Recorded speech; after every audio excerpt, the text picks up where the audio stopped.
What's up, everybody? Andy from StarWars.com here at Lucasfilm headquarters. This week, so much crazy stuff happened on Rebels. We saw the Inquisitors come back, Yoda, Vader, Ahsoka, the thing with Kanan. I can't wait.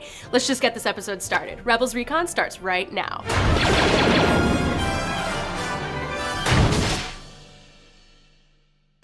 Thwarted by Inquisitors at every turn, Kanan and Ezra seek Ahsoka's assistance on locating a safe place for a Rebel base. It's times like these that Anakin and I would turn to someone like Obi-Wan or Master Yoda. Traveling to the Jedi Temple on Lothal, the trio must embark on separate paths to receive the answers they seek. Last time we spoke to Master Yoda, we were separated.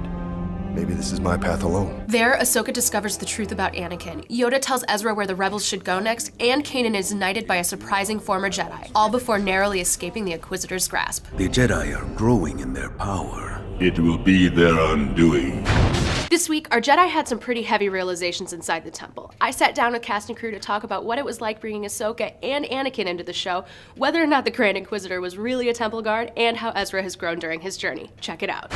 In what ways has Ezra grown since his last visit to the Jedi Temple? He's grown in the responsibility he has within the Rebels, because now they rely on him for a lot more than they did at the beginning. The first trip to the Jedi Temple was kind of to teach Ezra and expose him to certain things, and this trip to the Jedi Temple is almost like a mission of sorts where he needs to get something from the temple. In Kanan's vision, the Grand Inquisitor was shown as a Jedi guard. Was this true, or was this just something that he envisioned? We talked to Dave, but we were developing who the Grand Inquisitor was and where the Inquisitors came from. It became apparent that, yeah, they do have Jedi roots. Ultimately, the visions created in the temple are a means of communication for Yoda to instruct and teach these young Jedi. The vision of the Grand Inquisitor is entirely motivated by Yoda, who's basically letting Kanan know that he is a Jedi Knight. Now that Kanan has been made a Jedi Knight, what does that mean to him? The fight that Kanan has, that's sort of his Skywalker moment. He doesn't win until he realizes not to fight, which not many Jedi ever reach that. And that's very rare in the history of Star Wars. What was it like having Ashley and Matt work together again as Ahsoka and Anakin? It was weird. It was a weird throwback day for all of us because they used to work together all the time. But I'd been searching for a way to get Matt on the show. He could do many voices. He's very talented, but I wanted him to be back as Anakin. For Ahsoka and the relativity of her journey, you have to understand who Anakin Skywalker is, and you have to understand it within Rebels. Before you've gotten involved with the show, were you able to enjoy the first season of Rebels as fans? I definitely enjoyed the show as a fan, but secretly,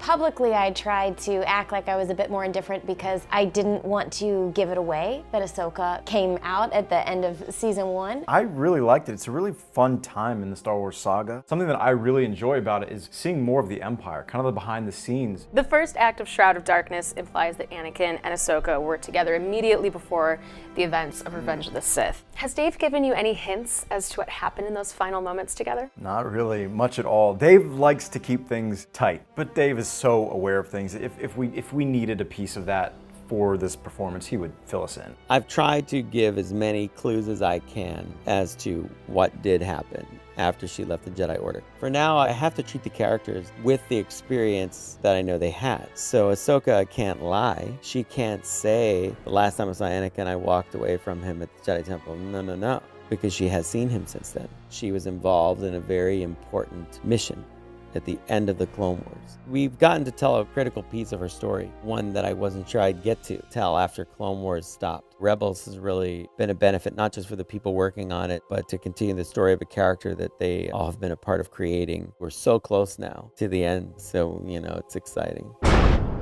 Today, I'm going to have you analyze and look over all of these analytics charts from Recon this season. If you could get those into a report for me by the end of the day, really appreciate it.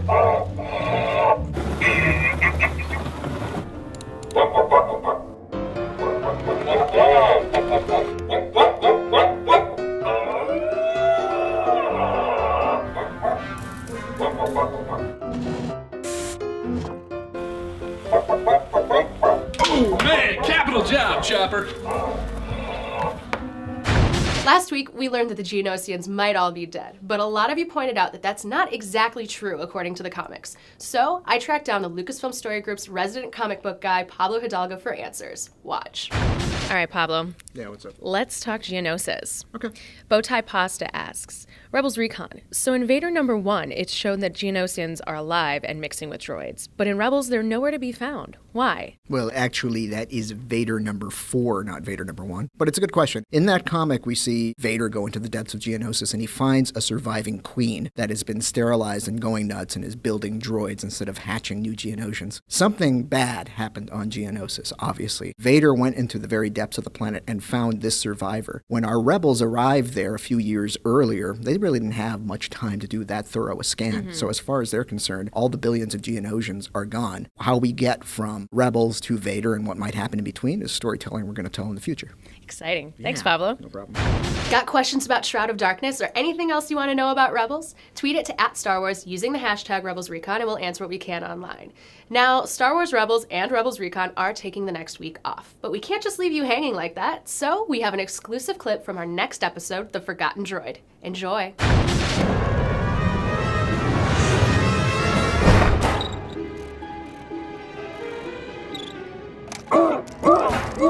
Ah, I see someone's interested in a new strut. One that matches. Don't worry. I won't charge you an arm and a leg for it. Thanks for watching Rebels Recon. We'll be back in 2 weeks with another brand new episode. In the meantime, check out our episode guide for Shroud of Darkness on StarWars.com, or if you're in the mood for a vacation like us, head to your local Disney parks for a chance to go toe-to-toe with the Seventh Sister in Jedi Training Trials of the Temple. Click here for more. I'll see you later.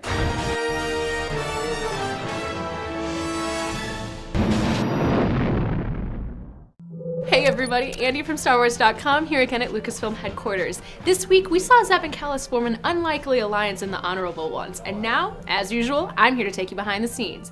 So grab onto your mysterious glowing rock things. This is Rebels